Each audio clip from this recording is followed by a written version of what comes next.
Here in Ohio and particularly in the Worcester area. On July 10th, 1971, I had a tour of the OARDC facilities, and of course they've changed a lot since then. Okay, why do I remember that date? Anybody guess? What date do you all remember besides your birthday?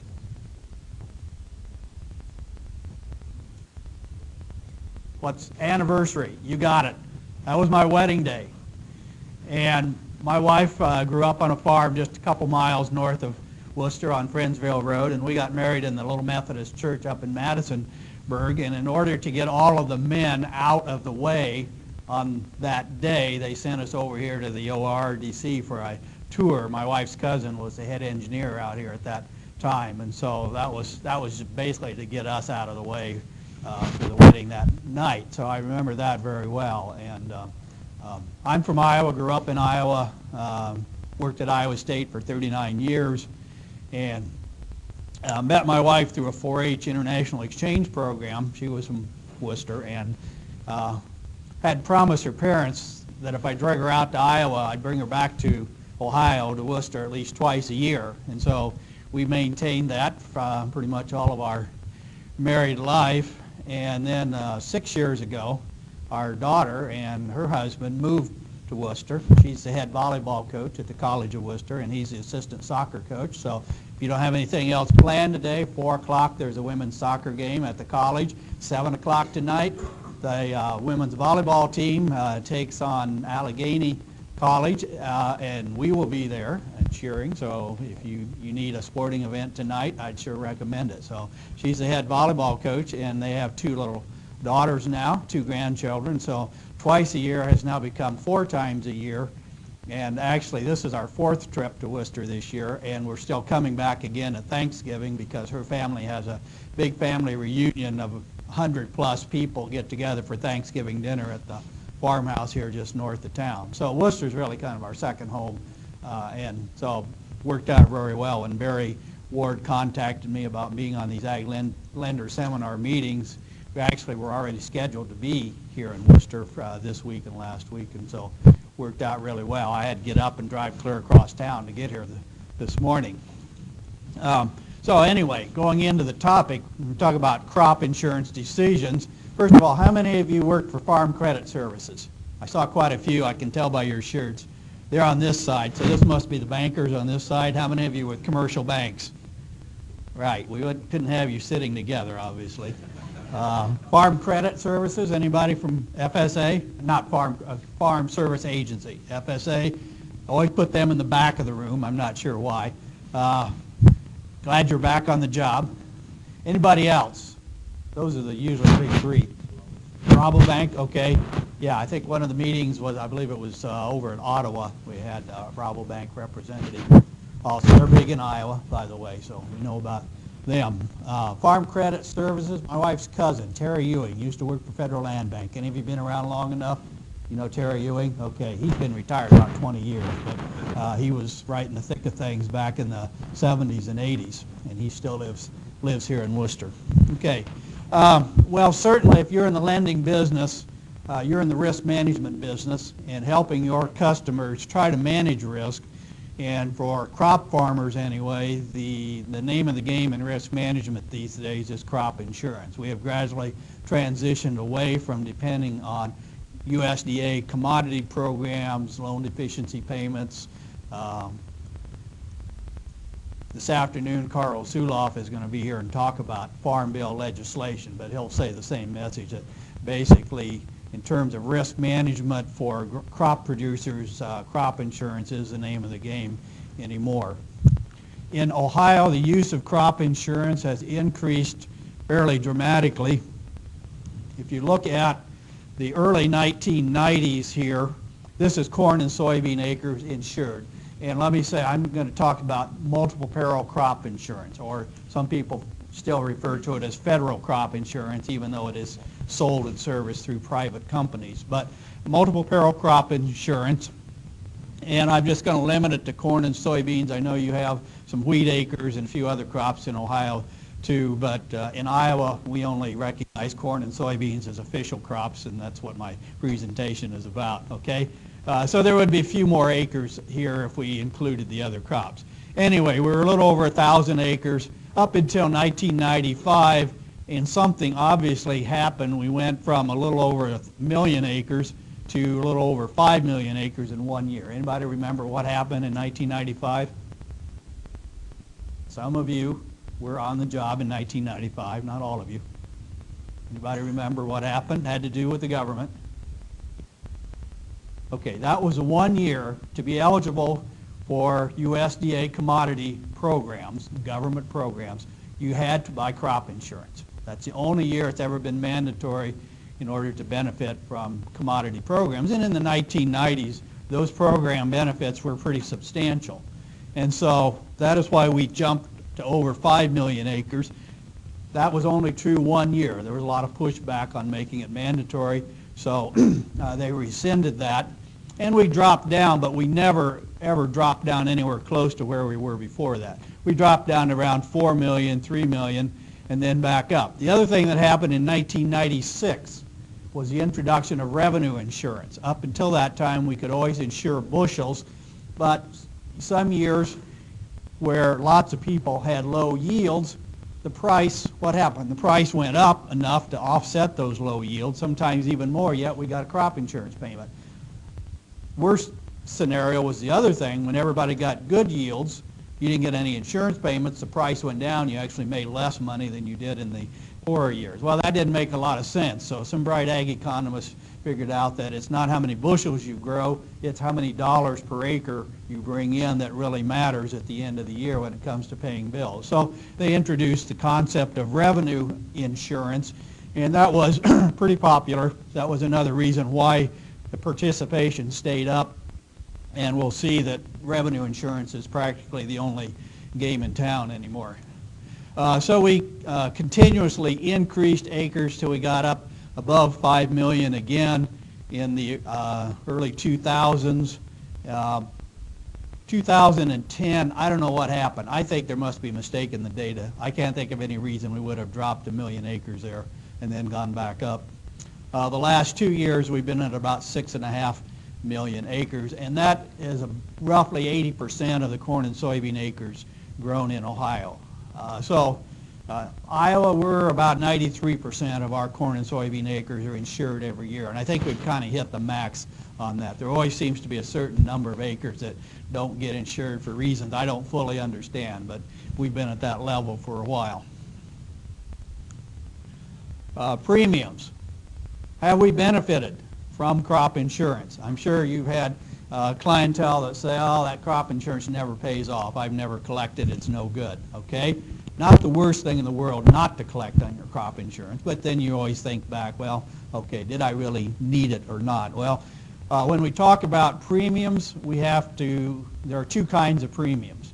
So we have to distinguish. The total premium is the total cost to service the crop insurance program, not the overhead part, okay, to pay out the indemnity payments, okay? Everything equal, if all the actuarial work is correct, the total premium and the indemnity payments should just even out over time. Now, time, we're talking probably 40, 50 years, really. But then we have the farmer premium, which is a portion that the farmer pays, and we all know that the USDA pays part of that premium, the subsidy, okay? That has increased over time. If you look at the difference, first of all, between the red and the blue lines, back here, there wasn't a lot of difference, was there? In the early 90s, the subsidy was about 25%, and then it got up to about 50%. Now we're closer to 60%. So the red line is the dollars the farmers have received. This, again, Ohio, corn and soybeans, divided by the dollars that they paid in premiums. So the red lines, you can see we've had several years over 200%. They got back more than double. The big year was 2002. They got back almost $7 for every dollar of premium they paid. But you also have a lot of years where they got back less than they paid in, and several years recently here where they got very little back. Then last year, again, we were up at about 300%. The blue lines would be the total premium, and those are the ones that over the long run should average out to about 100%. But again, about every 4 or 5 years, there's a significant payoff, and then we have all the years in between where we don't, quote, make money on crop insurance. Now, in the long run, because of the subsidy, should farmers make profit on crop insurance? Simple answer is yes. Yeah, they're only paying 40 to 45% of the premium. So over the long run, the payback, the indemnity should equal the total premium. So probably should. So it makes it kind of a funny decision. Usually when we think of risk management, we say, well, we may give up some profits in order to reduce risk. Really, with crop insurance, we're giving up, reducing risk and not giving up any profits at all. But, you know, for any given farmer, that may or may not be true over a period of time. We're just talking in the aggregate here.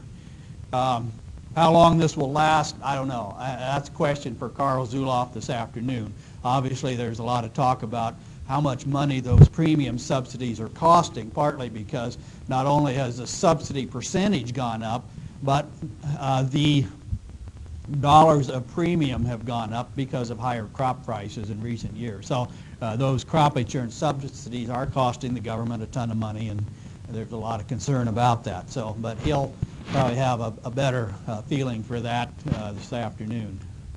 Okay, so that's kind of an introduction. Decisions for 2014. We've got 5 things here. Which type of policy to buy? We have kind of a menu of different types of crop insurance policies. What level of coverage to buy? Again, we have several choices. How much protection we want. What units to choose, and this has to do with combining different land units into a single policy. The last 2, trend yield adjustment, we have the option to have our proven yields on our farm adjusted upwards for yield trends over time. Then the last one has to do with high-risk alternative coverage, which may or may not affect your counties. We'll have a map that shows that. Okay, types of policy, the farm level, individual yield policies. We have yield protection, or YP. The terminology changed here 3 or 4 years ago, so that's one thing they do with most of these programs. If you can't come up with a new idea, at least you come up with a new acronym for it. So that's what we have. Yield protection, YP, has been around since the 1920s. You insure so many bushels. If you don't grow that many bushels, you get a payment. Very simple. Revenue protection is dollars per acre with harvest price exclusion, RP-HPE. Simply means that based on the February futures price and the proven yield for your farm, multiply the two together, multiply by the level of guarantee you want to insure, and that is your minimum dollars per acre. That used to be called, we used to have CRC, and we had RAHP, harvest price, HPO. Both of those now, well, without the harvest price option, is this. Revenue protection, basic revenue protection, is the same concept with one exception, that if the average futures price in October is higher than it was in February, they recalculate your guarantee using the higher price. They use the higher of the February or the October price. If it goes down, they don't reduce your coverage any. So it's really a no-lose situation. Now, of course, you pay a higher premium to get that built into your policy because they anticipate some years the companies will pay out more money because of that, and there have been some pretty dramatic examples of that in the last few years. So you'll pay a little more for the revenue protection policy. Okay, now you can also buy these same policies on the what they call area level, which in the Midwest means county level. The only real difference is they substitute county average yields for the individual farm level yields. We're talking a little bit about why you might want to do this, but the terminology is what used to be called GRP, and this is new this year. It's now called Area Risk Protection Insurance, or ARPI. Okay, ARPI is simply the county-based version of all the other individual policies. So we have area yield protection, which used to be called GRP. We have area revenue protection, which is the old GRIP insurance, used to be called that. And then we can have area revenue protection with the harvest price exclusion, which means if the price goes up from February to October, we do not get a higher guarantee. We also have CAT. I didn't mention that on the individual policies, but that is simply a minimum level of insurance which costs $300 per crop, but there's no premium per se attached to that. Not many people buy that, but it is available on both an individual and a county basis. Okay, so the coverage level then, we expected county yield just based on historical yields times the projected price, which is the February Chicago Board of Trade price average, times the coverage level that you want to pick. And then the one difference is there's a fudge factor in here of 80% to 120%. That is recognizing that if you buy the county level insurance, some people's individual farm yield might be above or below the county average, so they allow you to adjust your coverage up or down by 20% to more closely match your particular yields, even though the guarantee and the actual is not based on individual yields. Now that's a change. That used to be 90 to 150%.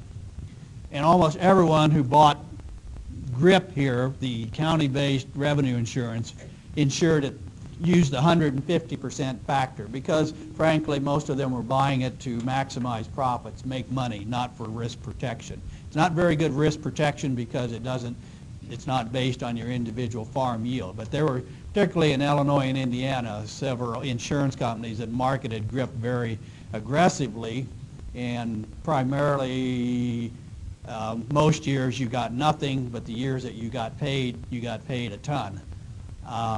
So farmers that bought it would typically use 150% and insure for as much as they could. So that's one reason they cut this down to a maximum of 120. That's really the only change besides the name in the county policies.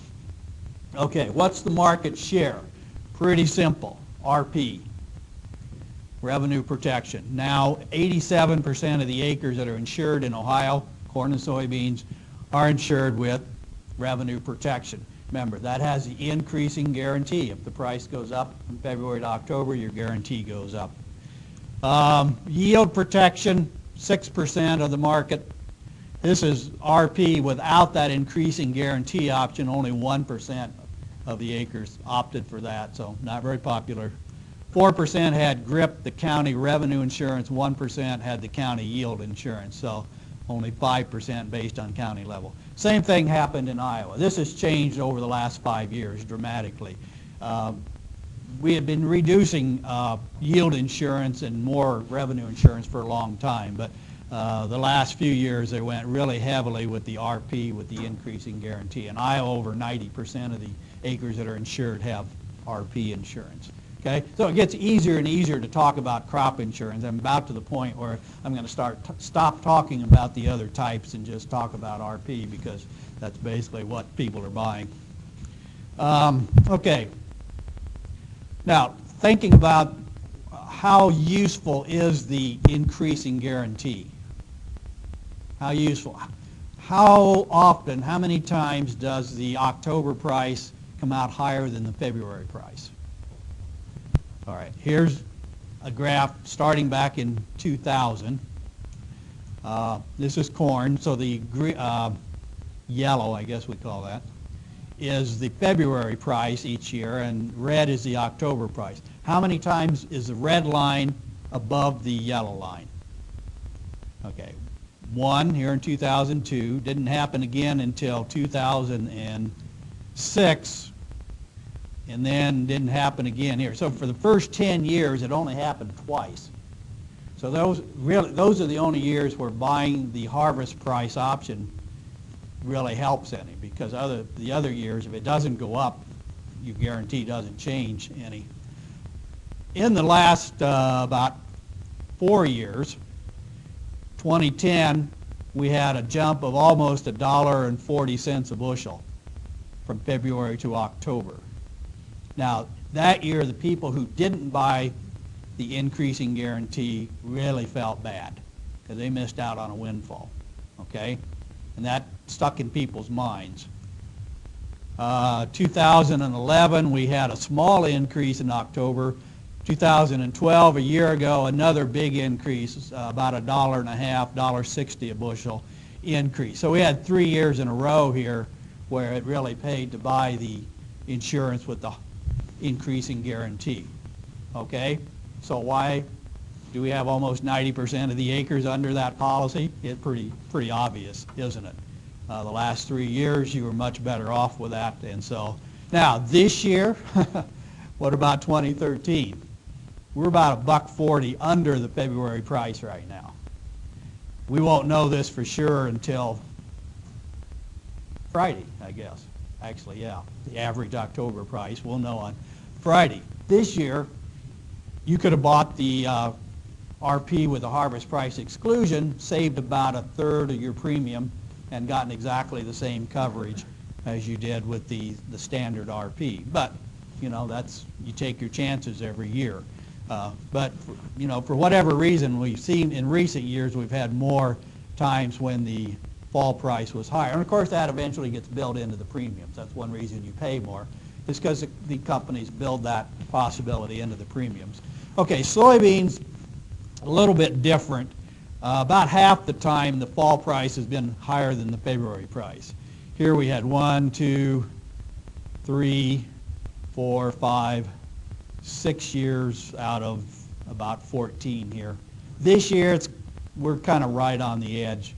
The October price and February price are very close right now, which is, it's kind of unusual that corn would go down and beans not, or vice versa, up and one. Usually they track together pretty well, but the market's been a little unusual this year. All right, example here. Using revenue protection with forward pricing. And this was one of the big justifications for using the revenue protection, is that it should allow you to aggressively forward price and not worry so much about whether you're going to actually have that production or not. Let's use an example. 300 acres of corn, our average yield, our proven yield is 160 bushels per acre. We'll say the February price is $5. We call that the projected price now. And we buy a 75% coverage level policy. So if you multiply those together, our guarantee, total dollars guaranteed is $192,000. Okay, let's suppose in June the local elevator offers me $6 a bushel. That looks pretty good. My banker or my farm credit person or my FSA person said, you really ought to price some of that corn now, you know, so you make sure you've got enough money to make your payment this fall. So if this thing goes bad, obviously it was the lender's advice that was responsible. You know that. Okay, so my lender must know what he or she's talking about. They're pretty intelligent people. So I'm going to forward price 36,000 bushels, 3/4 of my expected production.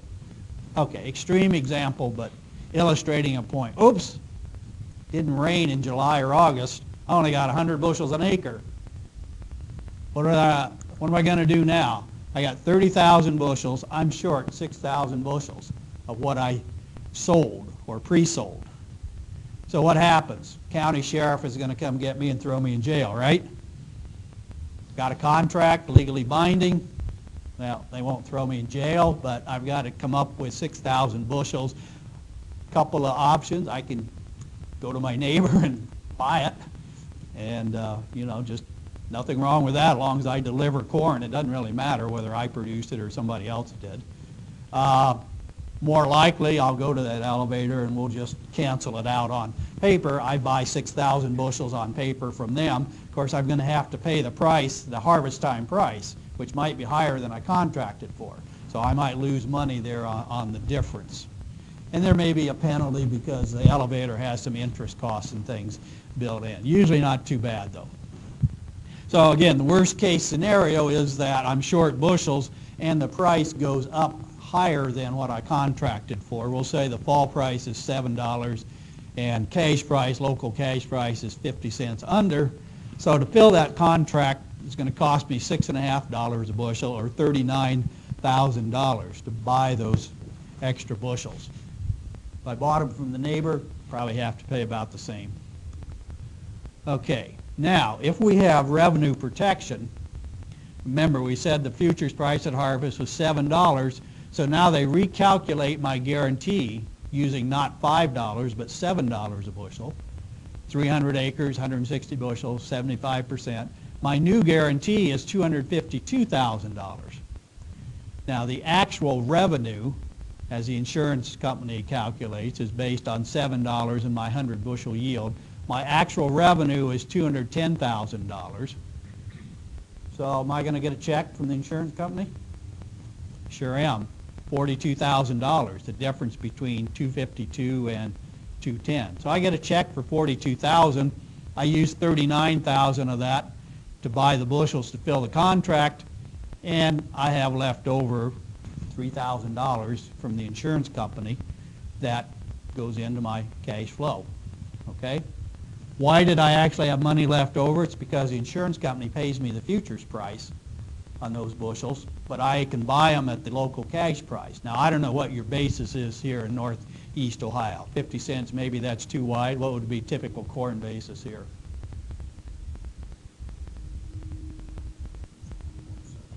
$0.20 now? Yeah, okay. Probably 20 to 30 might be more reasonable here. First meeting I did, we were in Chillicothe. They told me they had negative basis there. Their cash price is over futures, but that's more of a livestock area. Okay? Okay, so that's the way the RP works. If I had had the RP with a harvest price exclusion, my guarantee would have stayed at $192,000.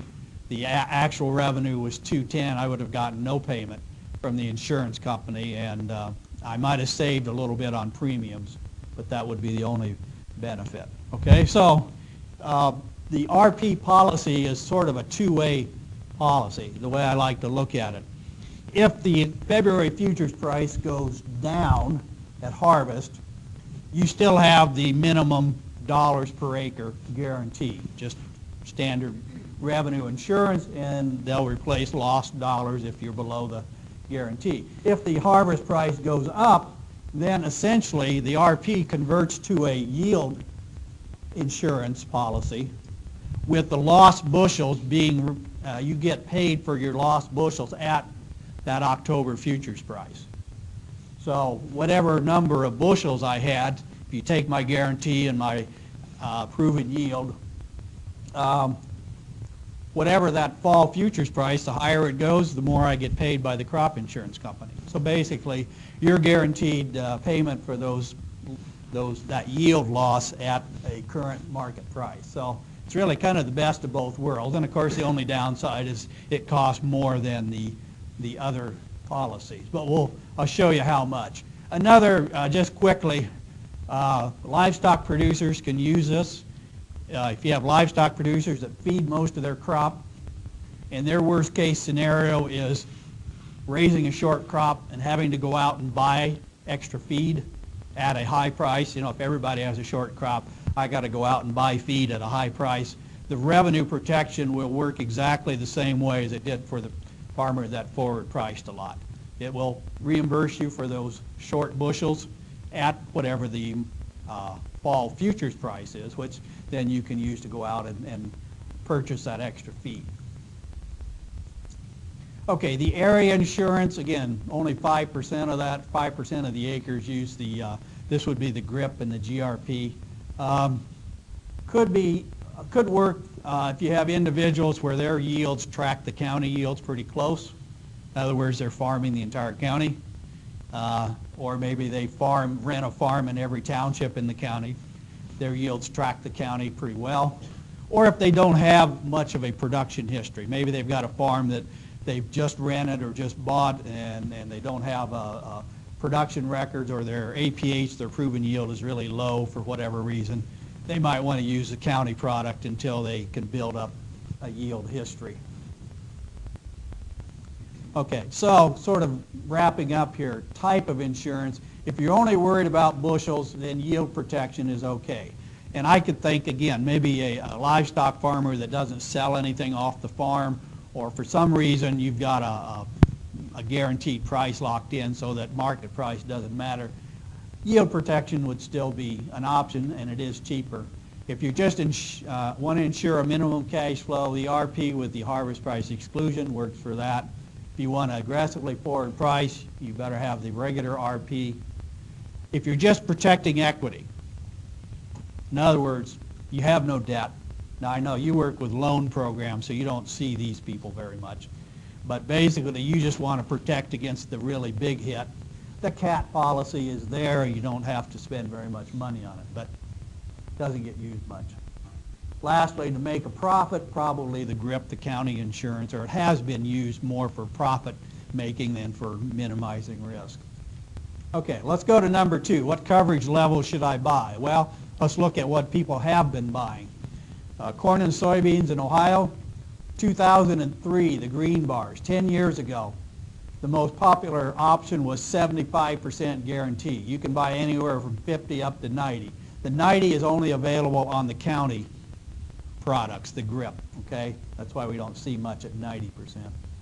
70 was the most popular, 75. 70 was next, then 80. The red bars are this year. Basically, everything shifted to the right, hasn't it? So the short story here is that farmers have increased their percent guarantees that they're buying over time. So now we're up to 80%, over about 38% of the acres are at 80%, and about 18% are clear up at 85%. Roughly, if you go from 65 to 75% coverage, you roughly double the premium. If you go from 75 to 85, you increase it 3 to 4 times. So, you know, you have to think, particularly at that 85% level, it gets pretty pricey. Champaign, what county are we in today? Wayne County, yes, all right. These are the premiums, typical premiums in 2013. I get these off the University of Illinois website. They have an excellent program there that will show you estimated in premiums for any county in the Midwest for different crops. They were estimating in Wayne County an average corn yield of 146 bushels. And here we're using enterprise units. I'll talk more about that in a minute, but that's where we combine all of the acres of a crop in a county into one policy. So we save some money that way. If we look at, okay, let's look at revenue protection here, since that's the most popular. 65% cost is $5 an acre. 70% goes up to $6.84, or 75%, I said about double, so we're just over $10. 80%, we're at almost $18, and 85% coverage, we're up $33. Okay, so at those higher levels, it increases pretty rapidly. You can also compare the different types of policies. Let's take 80% coverage here. Yield protection, about $14 an acre. Revenue protection with the harvest price exclusion, 11.5. Revenue protection, about 18. So I said roughly, if you exclude the harvest price option, you save about 1/3 of your premium.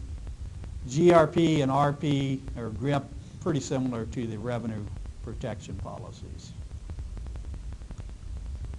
This is the address where you can go to the University of Illinois site and look at crop insurance premium. So if you're looking, putting together a cash flow budget, say, for next year, and you want to get an idea what somebody might spend on crop insurance, you can go here pretty quickly. It's county by county, so, but there is a place you can adjust for higher or lower proven yields within that county. Now, it won't be exactly what an individual farmer pays, but it's going to be close enough for budgeting purposes. The other approach is look at the dollars you need. What do you need to cover seed, fertilizer, chemicals, machinery costs, hired labor, cash rent, or the land payment. That's always a biggie. And family living needs. What do you really need to cover all your cash costs? What kind of deductible are you comfortable with? If you buy 80% coverage, basically you're saying a 20%. Well, that's not necessarily true, but subtracting that off your total cash flow needs would be another way of approaching how many dollars per acre do you need. Now, you have to be a little bit careful. in that example, we used 160 bushels times $5 times 75%. That was, what, 120? Can't do that in my head. 120, $600 an acre, okay? Are we really guaranteed $600 an acre? No. Only in one case, and that is if you have a zero yield. Then you do get $600 an acre. But remember that those guarantees are based on futures prices, and the farmer is not going to get the futures price when he sells the crop. It's always going to be usually going to be a little bit less than that. Occasionally you might get a situation where the local cash price is actually above futures. Not usually. So you've got two things. You've got basis risk. You know, the wider the basis, then the less you're going to get compared to that guarantee. And then the other risk is that unless you sell 5% of your crop every day during October, your selling price is not the average October price. Most farmers are going to sell some before harvest, they're going to sell some after harvest, some during harvest. You still got to market the crop is the point.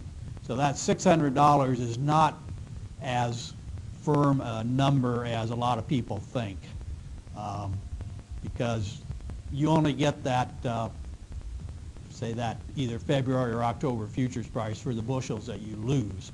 The bushels you raise, you still have to market those yourself, okay? So there's still some risk. What I suggest is that you look at that dollar guarantee, but you go back and take off the basis off of that at least. So if that's 30 cents a bushel, take 30 cents off that guarantee price, recalculate that. That's probably a more realistic number as far as a minimum dollars per acre. Okay, thirdly, what units to choose? We have 4 choices here. Optional units, every farm is separate. Now this mostly applies to people that are farming multiple farms. In other words, they're renting, they may own some land, they're renting some land from other landlords. Okay, optional units, every farm is a separate policy. Basic units, we combine owned and cash rented farms. We're not allowed to put crop share farms into the basic units, but we can combine owned and cash rented in the same county. We can go to enterprise units, which does allow us to include crop share acres as well. All of the acres of the same crop in the same county go into one policy. And then finally, the whole farm policy is the same, except we combine all the crops we insure into one policy. So we'd add the corn and the soybean, and there were wheat acres together. Now, it's hard to see over on the left. There's a dollar sign, and which way does the arrow point? Down. So as you combine more and more land into one policy, what happens to your risk, your yield risk in particular? It goes down, doesn't it? Because it's not as likely that a weather event is going to affect all of the acres in that policy when you include more and more land, particularly if it's spread out more. One of the requirements for enterprise units, you have to have land in more than one section, and the land in the second section at least has to be at least 20 acres or 20% of your total. I own a half interest in a farm in Iowa where I grew up. It's crop share, so I insure my half of the crop, but I can't get enterprise units because all of our land, all 150 crop acres, is in one section. So I'm not eligible for enterprise units. So, but I understand the reasoning because we're so small that if a weather event affects any of our acres, it's going to affect all of them. That's all, you know, even a hailstorm probably is going to affect all of our land. So that's why I'm not eligible for the cheaper premiums. How much do you save? Okay, let's look at, this is the subsidy rates, okay? There's actually 2 things go on. We'll look at the dollar values. But the subsidies are higher on enterprise and whole farm units. Let's look at 80% coverage. Basic units, the subsidy is 48% of the premium. Enterprise units, it's 68%. Whole farm units, 71%. This changed about 3 or 4 years ago, and what they tried to do was make the dollars of subsidy about the same, regardless of which units. Well, enterprise and whole farm, the premiums were lower to start with because you were spreading risk. So with the same number of dollars, you got a higher percentage of your premium paid by Uncle Sam. And so basically, there's about 20 percentage points difference there if you go from basic units to enterprise units. So when that happened, we saw a whole bunch of people shift to enterprise units. The crop insurance agents caught on to this pretty fast. Okay? Crop insurance agent, anybody sell crop insurance here besides? Before I offend you? Okay. Their commissions are a percent of the premiums that they collect, right? So subsidy goes up, they don't really want to see the premium dollars go down, so what happens is that farmers decided they would spend the same dollars as they did before, but up the coverage. And that's one of the reasons why we saw higher coverage levels come in. They would go up, say, from 75 to 80 or 65 to 70, and not pay any more dollars than they did the year before. Okay.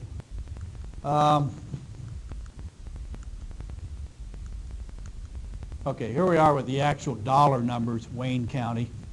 We'll say again, 80% enterprise units.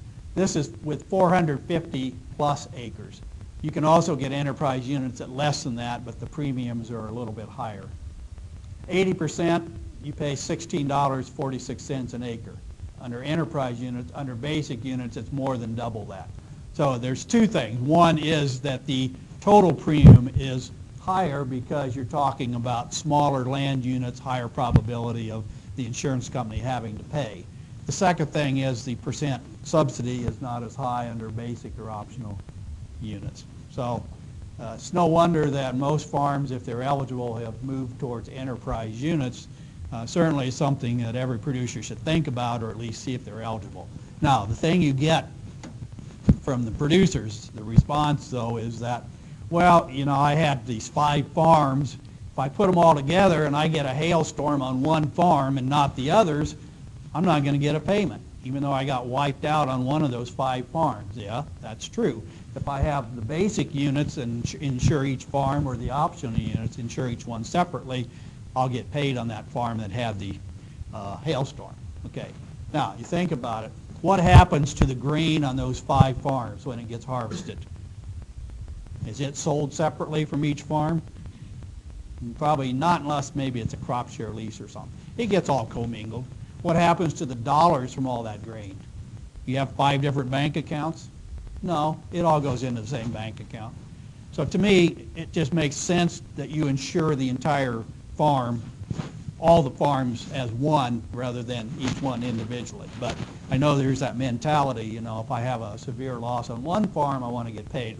You can buy private add-on hail insurance, hail, wind, fire protection on a farm-by-farm level. So that might be a good idea. If that's a concern, then you would still have the possibility of collecting on those policies, even if your MPCI didn't pay off with enterprise units. Okay, fourth thing, trend adjustment, yield trend. For a long time, farmers have been arguing that because yields are going up, and the proven yield is just a simple average of your last 10 years. Okay, so in effect, my proven yield for crop insurance was always about 5 years behind what I really expected to be getting. It did not take into account increasing technology. This is particularly true on corn, not so much on beans. So beginning 2 years ago, RMA said, yes, we think you're right. They did the studies, and they have yield trend adjustment available where they will add a few bushels to your recorded yields over the last 10 years. And the farther back you go, the more they add. They estimate a factor for each county, and we'll say the factor is 2 for Wayne County. I couldn't find these on the RMA website. Part of the problem was it was not operational until the day before I left for Ohio. Couldn't get into the RMA website. We'll say the yield adjustment, the trend adjustment, is 2 bushels per acre per year. So my yield in 23, I reported 133 bushels. they're going to add 20 bushels to that number and adjust it to 153. The next year they'll adjust it up by 18 and 16 and so on. Last year's yield they adjust up by 2 bushels. So it comes out that I gain about 11 bushels per acre on my proven yield. And that really helps a lot. And there's the premiums are only a little bit higher because of the higher, that means you have a higher guarantee. There's more dollars of liability there for the insurance company. So the premium goes up a little bit, but all in all, it's a pretty good deal. And there's really no downside to applying or asking for this yield trend adjustment. Now, I don't know in Ohio whether your trends have been as high. In Iowa, we figure it's been about 2 bushels a year improvement on corn and not so much on soybeans again. But again, I see no reason not to do this. There might be occasional situation where you would actually get a lower proven yield, but that would be rare. Let's go on here. The last thing, and I'm sorry for the titles there, something happens when you get a different version of PowerPoint and my titles expanded, the font increased on me. But a high-risk alternative coverage endorsement, HR-ACE, high-risk alternative coverage endorsement. You can read it on your paper. But for years, some land has been classified as high-risk land, where there's a history of yield losses, and most often this is river bottom land that's subject to flooding. Could be other causes, but that's the most common. So they reclassify it as high-risk land, which jacks your premiums up a lot, as it probably should. And those acres have been mixed in with your other acres that aren't high risk, and in order not to pay so much, farmers lower their coverage levels. Now you can separate those acres out into a separate policy. Even though it's all on the same farm, you can separate out the high-risk acreage from the non-high-risk acreage, and you can have a lower coverage level. Because the premiums are higher here, you may want to drop that down to 65 or 70% coverage. Yes? It was new in 2013, I believe. So I think it was available this crop year. Right. Yeah. Okay. Here's the map. I'm not sure whether Wayne County is in blue or not. It's kind of small. The ones in blue, is Wayne County eligible? Okay, I know you're not all from Wayne County, but you can see that maybe a fourth or a third of the counties in Ohio qualify, and it really just goes back to how much history there is in the county or how many acres classified as high-risk land. In Iowa, it's basically all the counties along the Missouri River, and then southeast, which is all the rivers in Iowa flow from northwest to southeast, basically, and so most of the flooding problems occur in this part of the state. Illinois evidently has a lot of that, and of course along the Mississippi River, all of those counties are included. Okay. 5 minutes. I've only got one more slide. I don't know if I can talk that long. Okay, this is the last slide, by the way. Just looking at premiums. No, I'm sorry, 2 more slides. Premiums for next year. Okay, what have premiums been? Again, going back to 1990, we were spending, well, the blue is the total premium. The red is the farmer premium, so we'll look at the red. We were spending a little over $5 an acre on crop insurance, corn and soybeans together.